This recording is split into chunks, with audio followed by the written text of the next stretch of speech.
अच्छा, clinical guidelines EBP में क्या रोल प्ले करती है? क्लिनिकल गाइडलाइंस को भी हम लोग as a source of evidence ले सकते हैं। इससे पहले हम पढ़ते रहे सारे चैप्टर्स में, चैप्टर 1 से लेकर 5 तक हमने ही पढ़ा है कि ईबीपी किसे कहते हैं और इसमें क्या स्टेप्स है और एविडेंस कहाँ से फाइंड कर सकते हो और एविडेंस की टाइप्स क्या होती है। ठीक है, हमने फिर काफ़ी डिटेल में पढ़ा था एविडेंस में एक ये क्लिनिकल गाइडलाइंस भी आ सकती है। ठीक है, क्लिनिकल गाइडलाइंस नेम को देखा जाए, क्लिनिकल मतलब कि एक फिजियोथेरेपिस्ट या डॉक्टर है, वो पेशेंट्स को ट्रीट करता है क्लिनिक में। तो क्लिनिकल जब वो कर रहा होता है तो उसके लिए गाइडलाइंस बनाई गई है कि पेशेंट को कैसे ट्रीट करना है, किसी कंडीशन का पेशेंट आता है। क्लिनिकल गाइडलाइंस अब ये डिटेल में आगे बढ़ती है।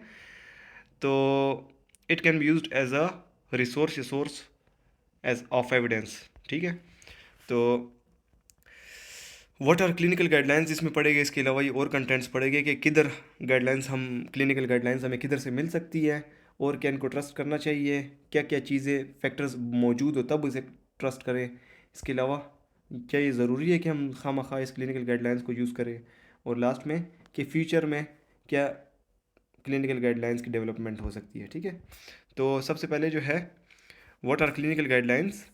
तो नॉर्मली क्लिनिक में जो है डॉक्टर के पास काफ़ी ऐसी कंडीशंस आ सकती है जिसके बारे में उनको ज़्यादातर इल्म नहीं होता। अगर हो भी तो एग्जैक्ट नहीं पता कि क्या हमें एविडेंस की बेसिस पे कैसी ट्रीटमेंट करनी चाहिए, कैसे मैनेज करना चाहिए पेशेंट्स को। तो उनको जो है फिर काफ़ी रिसर्चेज देखनी पड़ती है ना, एविडेंस देखना पड़ता है, एग्जिस्टिंग एविडेंस।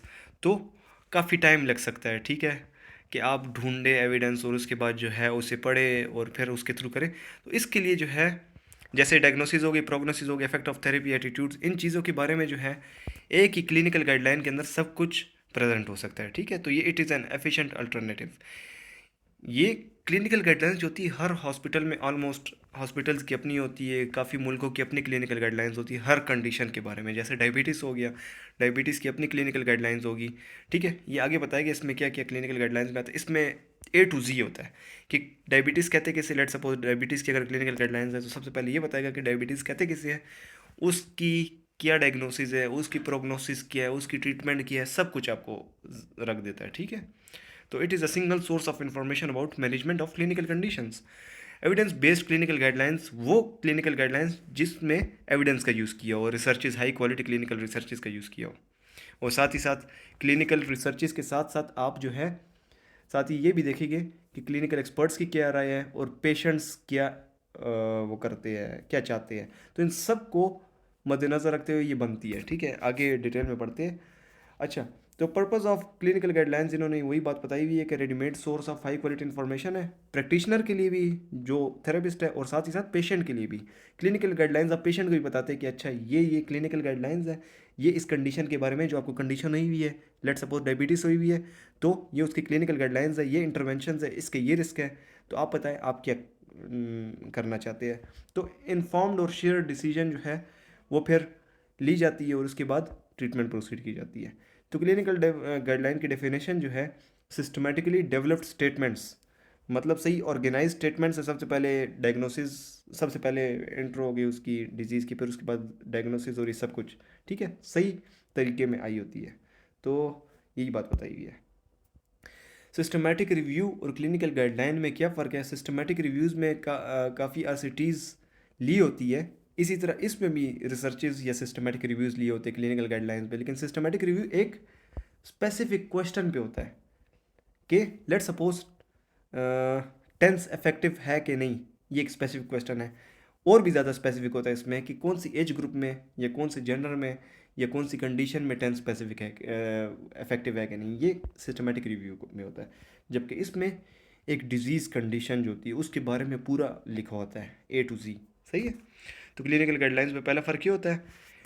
दूसरी बात, सिस्टमेटिक रिव्यू दो तीन रिसर्चर भी बना सकते हैं, जबकि इसमें जो है काफ़ी स्टेक होल्डर्स इन्वॉल्व होते हैं, पेशेंट से लेके जो है पूरी जो ऑर्गेनाइजेशन होती है, प्रोफेशनल ग्रुप्स होते हैं, रिसर्चर्स होते हैं, वो सब इसमें प्रेजेंट होते हैं, फिर जाके बनती है क्लिनिकल गाइडलाइंस। इसके अलावा रिजल्ट्स के बेसिस पे कंक्लूजन ली जाती है, जबकि इसकी कंक्लूजन जो है उसमें रिसर्च के साथ साथ, रिसर्च के रिजल्ट्स के साथ साथ एक्सपर्ट का ओपिनियन, साथ ही साथ पेशेंट के एक्सपीरियंसेस और साथ ही साथ कंसेंसस की पूरी आवाम क्या चाहती है, उसकी बेसिस पे कंक्लूजन्स दिए गए होते हैं कि हमें कौन सी ट्रीटमेंट या डायग्नोसिस किस के लिए कौन से चीज़ें यूज़ करनी चाहिए। तो ये सब ठीक है, ये जल्दी सिस्टमेटिक रिव्यू हो सकता है, लेकिन जबकि ये जो क्लिनिकल गाइडलाइंस है ये टाइम लेती है डेवलप करने में, क्योंकि इसमें काफ़ी लोग इन्वॉल्व होते हैं। आगे पढ़ेंगे कि कौन कौन इन्वॉल्व होता है। अच्छा, क्लिनिकल गाइडलाइंस हम किधर फाइंड कर सकते हैं? इसके लिए अलग अलग वेबसाइट्स है, हर मुल्क की अलग होती है, हर हॉस्पिटल की भी अलग हो सकती है। ये जो मेडलाइन हो गया, एमबीएस हो गया, सिनाइल, ये जो वेबसाइट्स है, डेटाबेसेस है, इसमें आपको रिसर्चेज मिलती है, क्लिनिकल गाइडलाइंस आपको इसमें नहीं मिलेगी। जबकि जो पेड्रो है उसमें आपको क्लिनिकल गाइडलाइंस मिल सकती है। फिजियोथेरेपी एविडेंस डेटाबेस, इसमें सारी फिजियोथेरेपी रिलेटेड भी आपको रिसर्चेज भी मिलेगी और साथ साथ गाइडलाइंस भी मिल सकती है।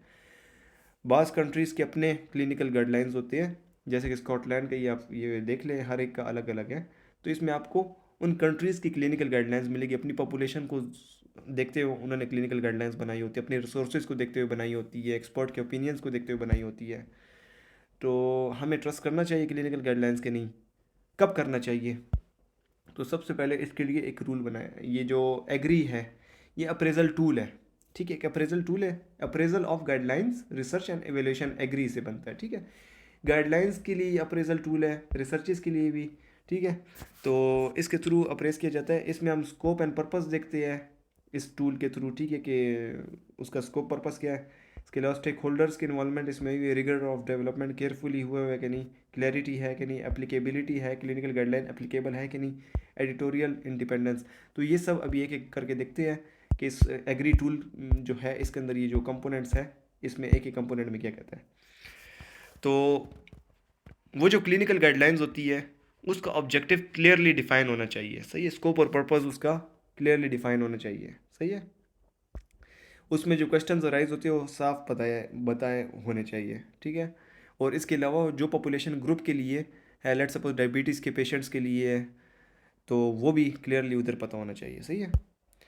इसके अलावा स्टेक होल्डर के इन्वॉल्वमेंट्स इसमें होती है, जो गाइडलाइंस बनाते हैं तो हमें ये पता होना चाहिए गाइडलाइंस किसने बनाई है। क्लिनिकल एक्सपर्ट्स, पेशेंट्स, एक्सपर्ट्स और हो गए, रिसर्चर्स हो गए, इसके अलावा और भी प्रोफेशनल्स जो होते हैं वो इसमें इन्वॉल्व हो सकते हैं, तो वो इस गाइडलाइंस में हिस्सा लेते हैं। इसके अलावा टेक्निकल एक्सपर्ट्स में ये जो आपको लिखे हुए group project manager, group leader, systematic reviewers, information scientist, ये सब इन्वॉल्व होते हैं और एक क्लिनिकल गाइडलाइन बनाते हैं। सिस्टमेटिक रिव्यू कितना सिंपल होता है, उसमें दो सिंपल तो नहीं होता, वही मुश्किल होता है, लेकिन as compare to clinical guidelines वो बहुत ईजी होता है। इसमें काफ़ी लोग इन्वॉल्व होते हैं, ठीक है? तो रिगर ऑफ डेवलपमेंट, ये इसका थर्ड पॉइंट है कि अगर गाइडलाइन आपको लगता है कि अच्छी है तो उसमें रिगर होना चाहिए, मतलब कि केयरफुली वो डेवलप हुई हो, केयरफुली बनी हो, हर एस्पेक्ट का सोचा उन्होंने, ठीक है? सही तरीके से उनका एविडेंस उन्होंने लिया हो, जो रिसर्चेज वो लेते हैं ना कि अपनी गाइडलाइन में डालेंगे कि एक रिसर्च में लिखा हुआ है कि ये चीज़ इफेक्टिव है डायबिटीज़ के लिए, तो वो आपने उससे ले लिया, तो सही तरीके से एविडेंस लिया हो और वो बताया हो कि हमने इस जगह से लिया है।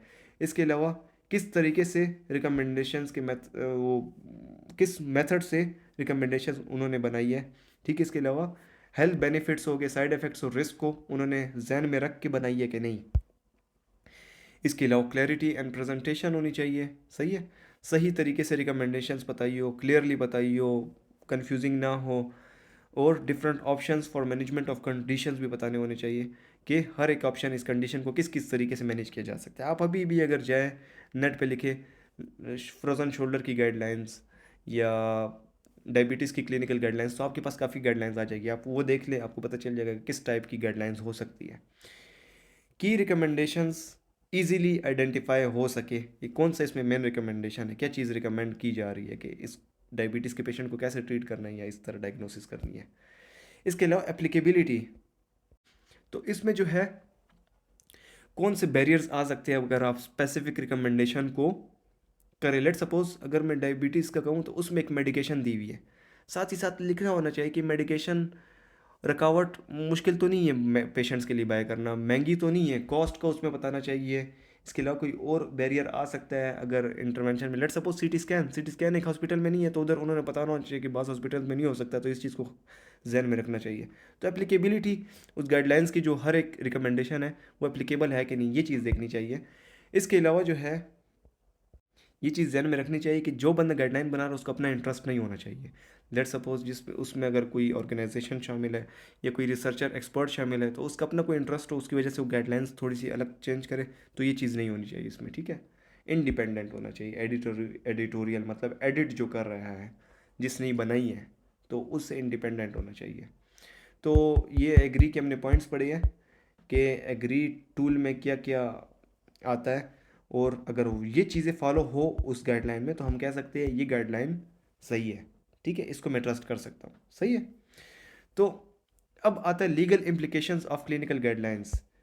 तो सबसे पहले जो है, काफ़ी जो हेल्थ प्रोफेशनल्स होते हैं, फिजियोथेरेपिस्ट हो गए, डॉक्टर्स हो गए, उनको जब क्लिनिकल गाइडलाइंस दिन ब दिन ज़्यादा होती जा रही है, कंडीशन लेट सपोज डायबिटीज़ की कंडीशन है, डॉक्टर ने ट्रीट करना है, डॉक्टर अपनी मर्ज़ी से ट्रीट करेगा, डॉक्टर को पता है कि इसके लिए क्या चीज़ अच्छी है। क्लिनिकल गाइडलाइन में अगर कोई और बात लिखी हुई है, डॉक्टर को ज़रूरी है कि वो फॉलो करे कि नहीं। अगर वो फॉलो करेगा तो उसकी ऑटोनोमस जो उसका अपना वो है कि खुददारी, वो जो खुद मुख्तारी जो होती है कि मैं खुद अपनी तरफ से एक चीज़ करना चाहता हूँ, पेशेंट पे ट्रीटमेंट देना चाहता हूँ, तो वो तो ख़त्म हो जाएगी अगर वो गाइडलाइंस फॉलो करेगा। तो क्या गाइडलाइंस फॉलो करना ज़रूरी है? इसके ऊपर कोई लॉ नहीं बना, पहला पॉइंट, ठीक है। तो आप अपनी मर्ज़ी यूज़ कर सकते हैं। इसके अलावा अगर गाइडलाइंस को अगर आप फॉलो ना भी करें, तो आपकी ट्रीटमेंट और गाइडलाइंस की ट्रीटमेंट ऑलमोस्ट सेम सिमिलर ही होगी, क्योंकि अगर आप एविडेंस बेस्ड प्रैक्टिस कर रहे हो तो। इसके अलावा कोर्ट मतलब अदालत या कानून ये भी कहता है कि जो क्लिनिकल गाइडलाइंस है वो सेकेंडरी है रिस्पेक्टेड हेल्थ प्रोफेशनल के फैसले पे। मतलब रिस्पेक्टेड ये जो हेल्थ प्रोफेशनल्स होते हैं, उनका फैसला उससे सुपीरियर है किस्म से, ठीक है। तो reflections on on the future of clinical guidelines. तो सबसे पहले कौन कौन गाइडलाइंस, क्लिनिकल गाइडलाइंस डेवलप कर सकता है। गाइडलाइंस डेवलप करना काफ़ी रिसोर्सेज मांगता है और काफ़ी कोऑर्डिनेशन मांगता है, ठीक है। इसके अलावा तो अगर लोकल लेवल के जो लोग होते हैं, जिस तरह एक लोकल लेवल पे रिसर्चर है, तो वो इसमें हिस्सा नहीं ले सकता, क्योंकि इसमें काफ़ी स्किल्स और रिसोर्सेज चाहिए होते हैं। तो ये इसलिए मुल्कों की गाइडलाइंस होती है, या हॉस्पिटल की बहुत बड़ी अगर हॉस्पिटल है तो उसकी अपनी गाइडलाइंस हो सकती है। तो कोलेब्रेशन कौन कौन कर सकता है गाइडलाइन डेवलपमेंट में। जब एक गाइडलाइन बन रही है, तो उसमें मैंने बताया कि स्टेक होल्डर्स में इन्वॉल्व होते हैं। स्टेक होल्डर्स के साथ साथ सिस्टमेटिक रिव्यू वाले जो लोग होते हैं वो भी इसमें आ सकते हैं और उनकी हेल्प कर सकते हैं गाइडलाइन बनाने में। इसके अलावा इंटरनेशनली मुल्कों के दरमियान कोलेब्रेशन हो, और इंटरनेशनल डॉक्टर्स या मुल्क की जो गवर्नमेंट है वो आपस में मिल के जो है गाइडलाइन बना सकती है, ये फ्यूचर इसका है। इसके अलावा रिसर्चर्स और गाइडलाइन डेवलपर्स एक साथ मिलकर अगर क्लिनिकल गाइडलाइंस बनाए तो और भी अच्छा हो सकता है।